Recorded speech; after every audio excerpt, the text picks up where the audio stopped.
Well, how do you have those awkward conversations about money? Today we're going to take a look. Stay tuned for Prudent Money.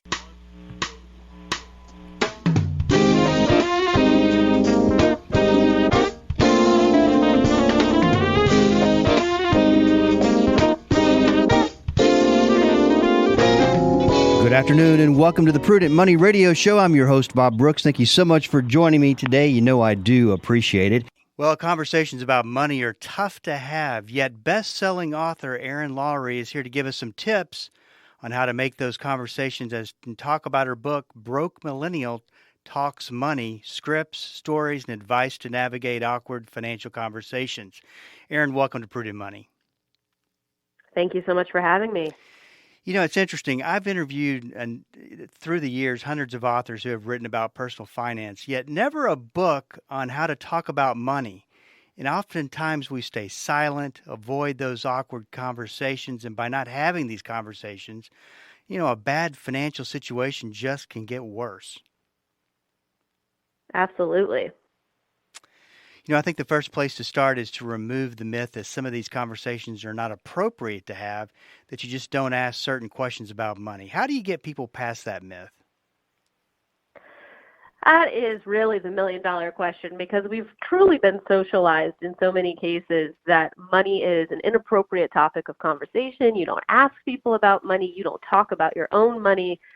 And I feel that the other big part is there is so much potential judgment and or shame wrapped up in the conversation, particularly with people that we would feel vulnerable with, close friends, family members, romantic partners, compared to, listen, that person next to you on the flight, your airplane seat buddy, you can probably open up to them because you don't really care what they think. You're never going to see them again. Right. And that's really why you know that it is truly wrapped up in more of the judgment factor and the fear of that judgment. And in terms of what we can do, we can only just start talking. Those of us who are comfortable about it slowly start to lay the groundwork, hopefully get other people to be comfortable with it. But also it can be small steps. You don't have to all of a sudden go out and post your salary on your Facebook or your Instagram and talk about your actual debt numbers. It can just be the acknowledgement of, hey, I have student loans, or hey, I have some credit card debt. I'm not asking you to necessarily share numbers, but start to get a little bit more open so that we can create a more vulnerable, open discussion around this. I love how you start the book with a reality check about the price of not having awkward conversations. The quote is from a negotiation expert. How much are you willing to pay to avoid an awkward conversation? And it's funny, Erin, I had to read that quote a few times to get the significance of it. But that quote really speaks to the importance of having these conversations about money. It does. And that's actually one of my favorite quotes from the book as well, because it is so true for many of us, particularly when it comes to negotiation, that we are willing to avoid asking for more or asking for a discount, whatever version of negotiating you're in, because we just don't want to feel uncomfortable. And that same negotiation expert also makes a great point later on in that chapter about how silence is golden, and that you ask for what you want and then you just be quiet and let the silence hang for a little bit, because we as people tend to be very uncomfortable in silence. And so sometimes we'll make the ask and then immediately start talking ourselves down because we get a little uncomfortable because we just made that big ask. Well, you've taken the book, broke it down into specific scenarios and quick, useful advice. Let's start with employment. And I would have never thought of this. You say that if you're wanting to ask for a raise, that the best place to start is by asking your coworkers how much they make. Talk about why that is important and how you actually do have that conversation. It's so important because it gives you the information about what you can be earning. And particularly if you think that you might be victim, for lack of a better word, but experiencing a wage gap for whatever reason. So if you feel that you're being underpaid compared to your coworkers who do the same job, same type of work, you have the same title, it's important to unearth that information. But also to understand what is possible, particularly if you're going into a negotiation, you want a good sense of what is reasonable to ask for. And this is also very true for people who are self-employed. I'm self-employed, and it's really important to talk to other freelancers, writers, speakers, what have you, about how much they charge for their services so you have a better sense of what the market will bear. Now, I know sometimes people talk about going to places like a salary.com or a glassdoor.com that aggregate some of this data. But really, all the negotiation experts I spoke to said, it's a fine starting point. But you want to have a good understanding of either what people directly in your office earn or in an office that is very comparable to your own. If you don't feel safe talking about it at work, which sometimes is the case, then that's where places like LinkedIn can really come into play. And you can just cold email people and ask them how much they make. Now, you want to be a bit tactful. You want to give them a reason as to why you're asking. Don't just one-liner, hey, how much do you make? Hi, I'm planning to go in for a negotiation, or I'm in the middle of a job interview, and I feel that you might have some information that's helpful to me. Could you tell me, and this one I think is a great tactic, do you make over or under, and then insert the amount of money here? So that gives them a bit of an out. They don't have to give you the exact number, especially if you're talking to coworkers. Do you make over or under $50,000? Do you make over or under $30,000? Whatever it is. So then they have a bit of an out, but they're also giving you really important information. I think it's safe to say, and tell me if you agree with this, this, of course, is a book about money and talking about money, but it also is a book that teaches a skill set of how to communicate on tough subjects.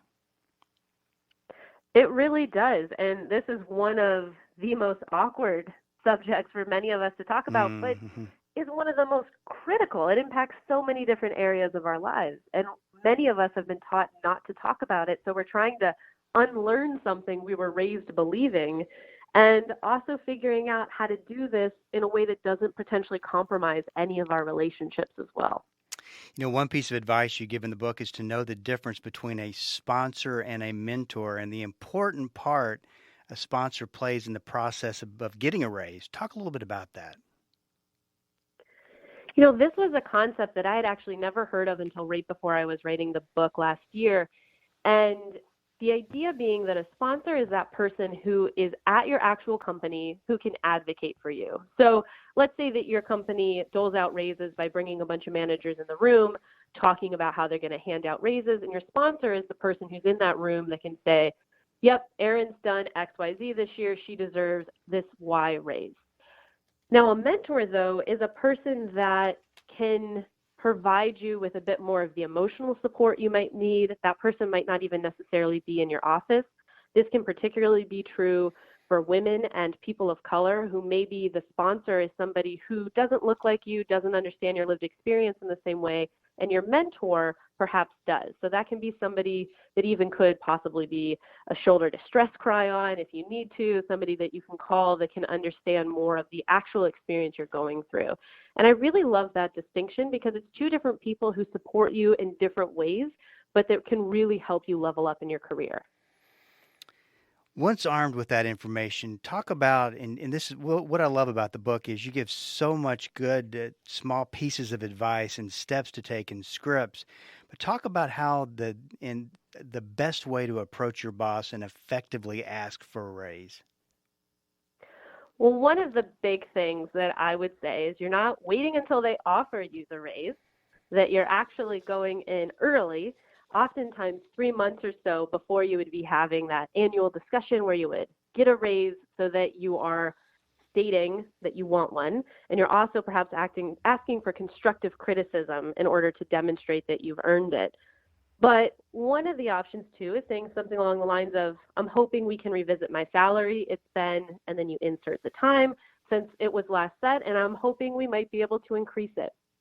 Another piece of language that I really liked is this idea of saying, I would like, as opposed to I feel, which is a little bit wishy-washy, or I deserve, which can sound too commanding and demanding, saying I would like, and then whatever your ask is.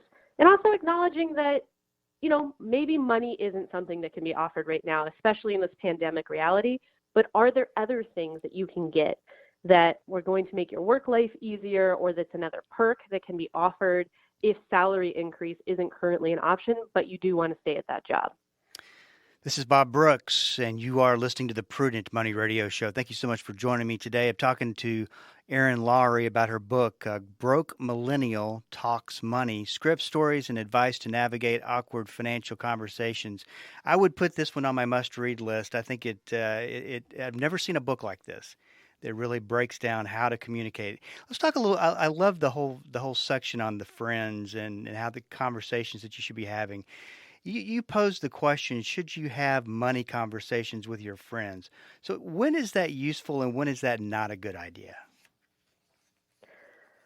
I feel it is very useful when you need to be setting a healthy boundary and you also want to be providing context.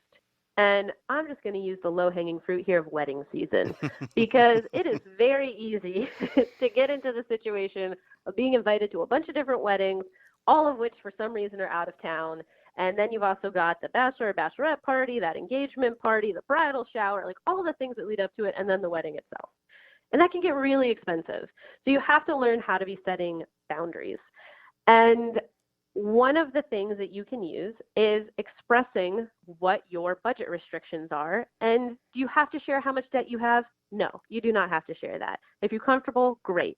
But saying something along the lines of, I really want to celebrate with you, but I'm also trying to pay off a student loan in the next 6 months. So I can't afford, or it's not in my budget, whatever language you want to use, to do the bridal shower and the bachelorette party and the wedding. What is most important to you for me to attend?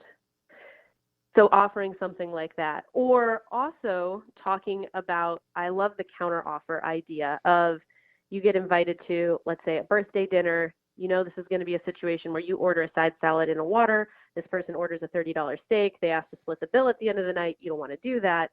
So you can opt out entirely by saying, hey, I really want to celebrate your birthday. How about I just come for a nightcap or dessert at the end or what have you in order to avoid that initial dinner part of it? Or, you know, I'm really just trying to pay off this last credit card debt that I have. I'm really trying to save some money. I would love to still celebrate. How about you come over and I'll cook you a special meal? So offering alternatives as opposed to just saying no. Because if you just say no, people are left to guess why. And if you haven't given them any context, listen, we're pretty self-absorbed creatures. We're probably going to think it's about us. So your friend's probably going to think they did something wrong and not assume that, hey, you're on a budget and just can't afford to do it and you're a bit too embarrassed to say so. You know, Erin, I remember an occasion had to have been 25, 30 years ago where my wife and I were with this couple at a restaurant that I would have never picked because it was so expensive. And he proceeded to rack up quite the bill. And I thought to myself, he's going to request that we split the bill down the middle, and I'm going to be paying for most of his night out. How can you avoid a scenario like that without looking like a cheapskate?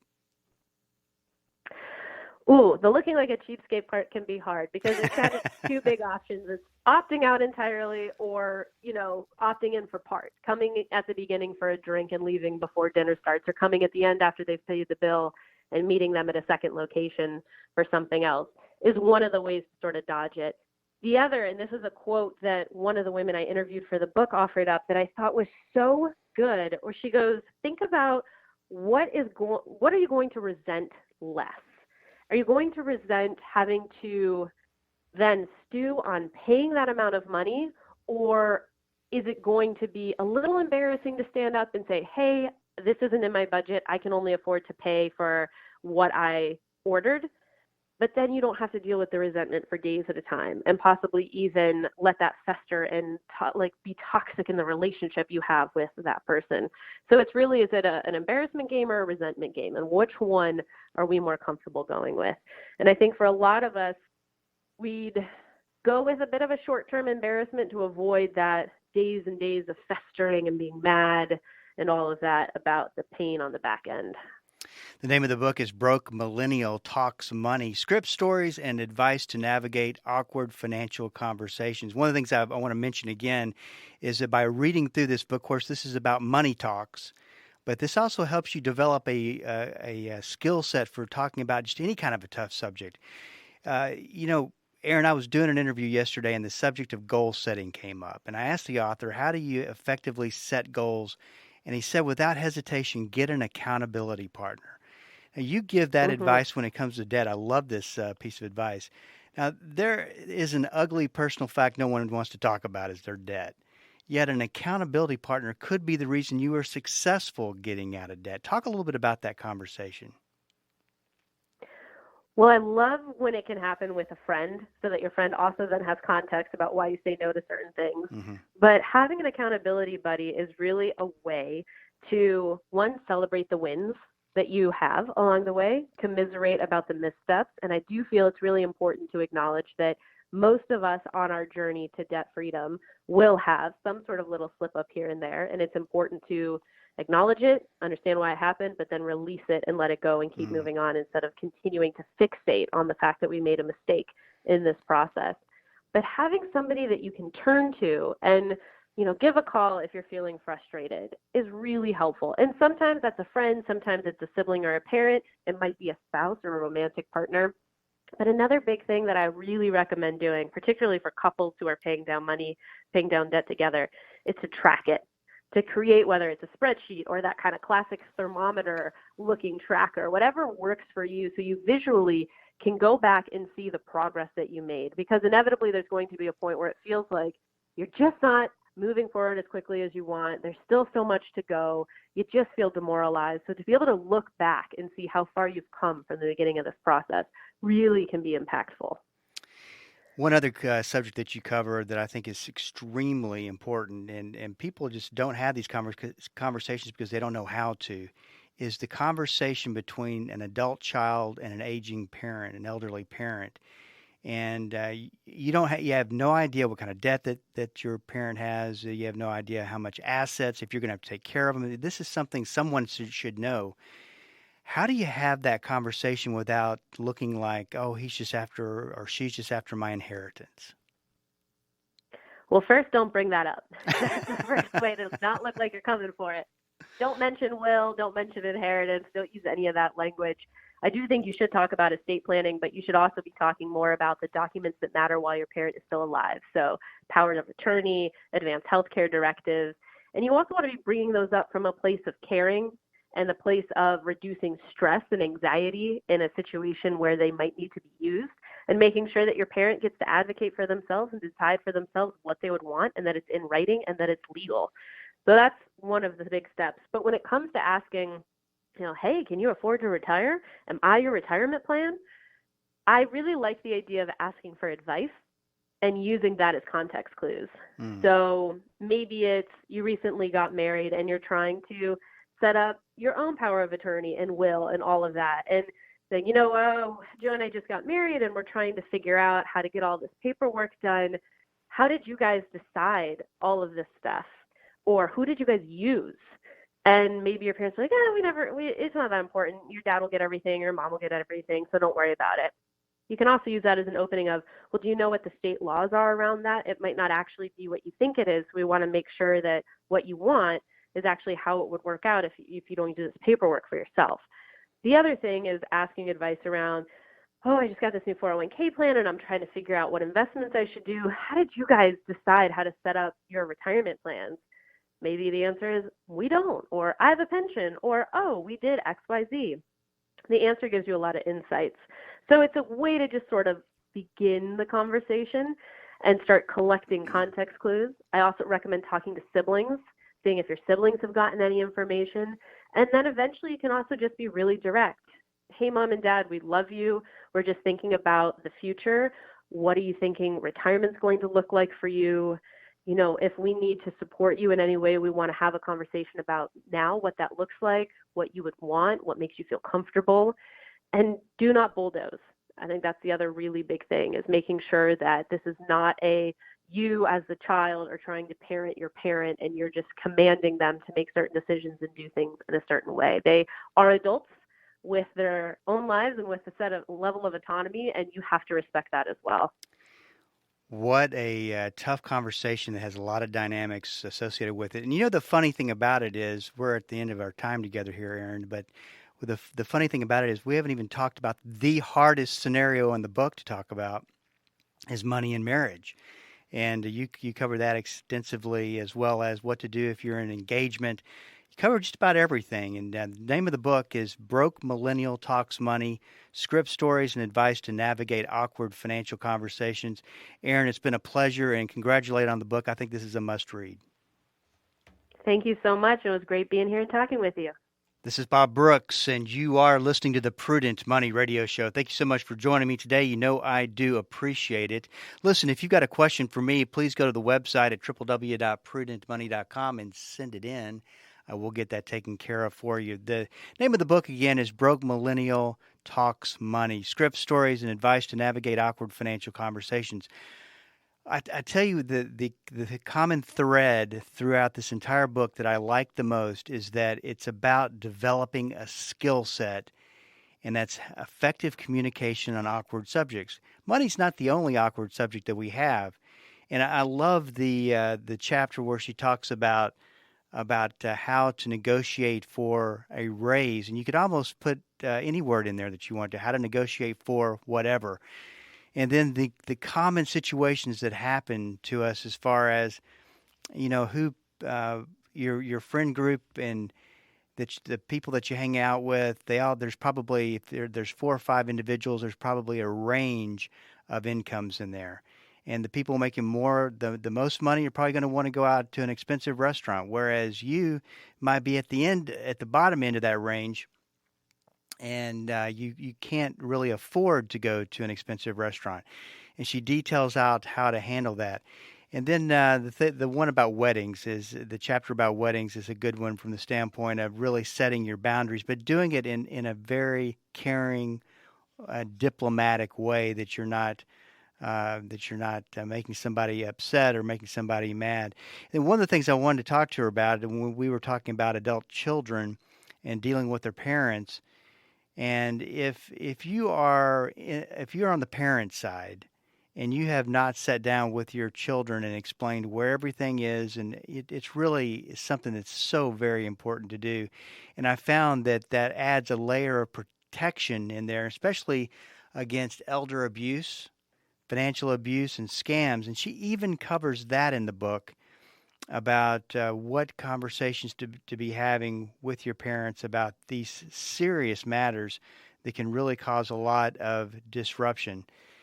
And then there's the chapter towards the end of the book that it says it just got really serious, money and marriage. And of course we could spend hours talking about that and talking about the importance of effective communication and not making your spouse wrong and making you right, which is all an argument's about, but to really open up the flow of communication. And the thing is, as we wrap this up, I think it comes down to the reason we don't have these conversations is because we don't know how to couch them, how to express ourselves, the right words to use. And that's one of the things that I probably like the most about the book is that she gives you the scripts. Now, you're obviously not going to sit there and read a script word for word, but it gives you an idea of how to start off the conversation, what to say, and how to make sure that you are effectively communicating. And I'll tell you, if there's one thing that we don't do very well, and that's communicate. And not communicating is communicating. So once again, the name of the book is Broke Millennial Talks Money, Scripts, Stories, and Advice to Navigate Awkward Financial Conversations. Hey, this is Bob Brooks, and if you have a question for me, please go to the website, www.prudentmoney.com, because we are all out of time. Until we do meet again next time, keep the faith and have a great rest of the day.